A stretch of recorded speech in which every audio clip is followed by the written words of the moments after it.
How's it going, everyone? I'm Chase Lee reporting for DallasMovieScreens.com, and I got another movie review for you guys, and that would be La La Land. So this is the second film after the amazing debut from Whiplash in 2014, written and directed by Damien Chazelle. And Whiplash was my favorite film of 2014, so there was a lot living up to this film, definitely for sure.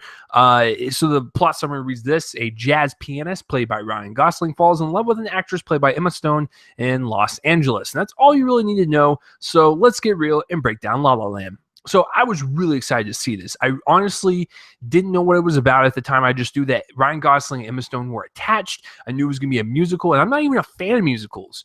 But what Damien Chazelle did in Whiplash was at such a great, monumentally epic scale. I was trying to think of the words because it's just so damn good.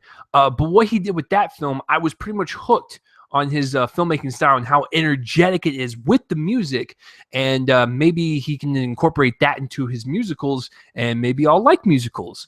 I gotta tell you, I kind of love this film quite a bit, and even if you don't really like this film, I don't understand how you can't like be dead about it, like dead inside about it, like because it's a very like likable in terms of like charming, and really kind of just sways you in like with its charm. It's like, hey, you should probably like us, and we're just like, yes, we probably should. So I really like what Damien Chazelle brought to this one in terms of making the musical seem seamless. And what I mean by that is the reason why I don't like musicals, because I feel like these songs are not really a part of the movie as a whole, and just kind of like are interruptions that you don't really want to be there. I feel like all the songs here really mattered with the characters and the story that followed, and really kind of grew them as characters, and they were just really catchy and really kind of beautiful in some parts. So I thought the music in this one was really kind of handled very, very well.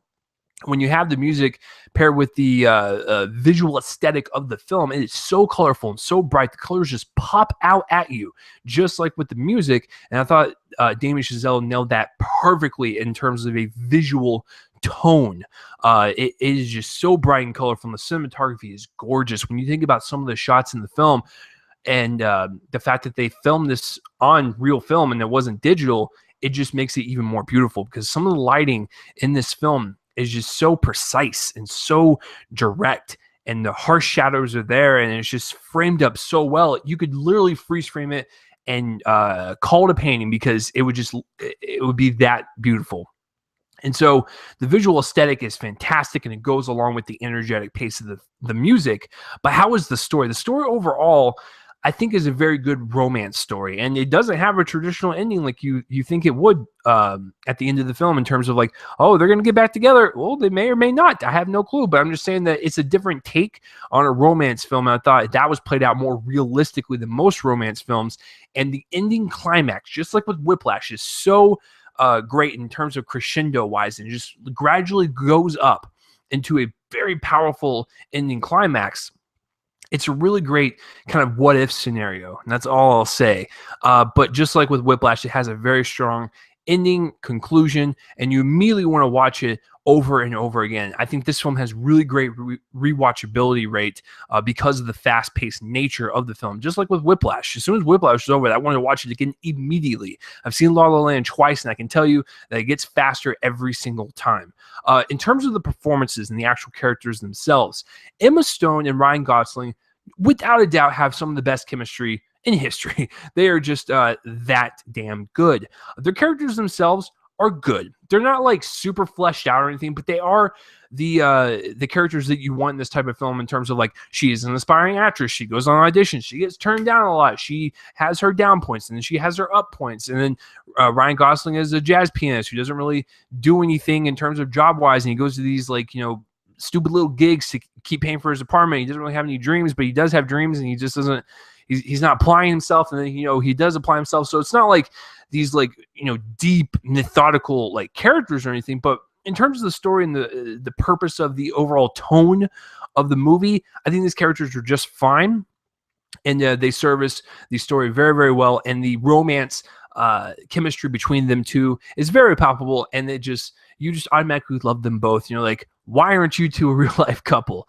But in terms of them actually singing the music too, I thought it was very melodic and just so inviting. I love the fact that Ryan Gosling actually practiced on piano to nail the authenticity of playing jazz piano the way he did in the film. So that felt very real. It felt very genuine. I felt every single note that leapt off the piano. I believed every single note that was sung by Emma Stone and Ryan Gosling. They both had beautiful voices that just kind of just draw you in with your auditory senses, and then the visual complement of the film draws you in with the visual sensories and stuff. So it's a movie that kind of assaults all senses in terms of visual and audio just so well, and just it makes for a really great experience. And like I said, it is a film that as soon as it's done, you will want to rewatch over and over again because of the fast-paced editing. It is edited by the same person, Tom Cross, who did Whiplash. And he won for Whiplash. As soon as I walked out of Whiplash, I said, that film is going to win Best Editing, and it sure as hell did. La La Land has a really strong chance of winning because of the interesting pace in terms of each scene, because each scene that is constructed in this film, it's either very fast or very slow. With the very fast stuff, you have it edited in a way where it syncs up with the music, or it syncs up with the energy of the characters, and that is really well done. Or you'll have the smaller scenes and the more intimate scenes that Damien Chazelle constructs acting-wise, and Tom Cross nails editing-wise to make you really feel the emotions that are leaping off of the characters and hitting you as an audience member. So I think for the slow bits and the fast bits, they are very well edited. It is very fast paced, especially for a 2-hour film. It flies by. So guys, overall, Whiplash is a beautiful, colorful, kind of whimsical and magical musical that really kind of harkens back and is an homage to the films of the 50s and the 60s, which I really appreciate, and I cannot wait to see what Damien Chazelle does next in his trilogy of jazz movies. You know what? A lot of people are saying that he should do other genres. Listen, if you can nail this genre well, you keep doing it, brother. I will support you either way, because La La Land, just like Whiplash, I absolutely love, and it will be my top 10. So I'm going to give La La Land a solid A. I forgot to mention John Legend is in this film.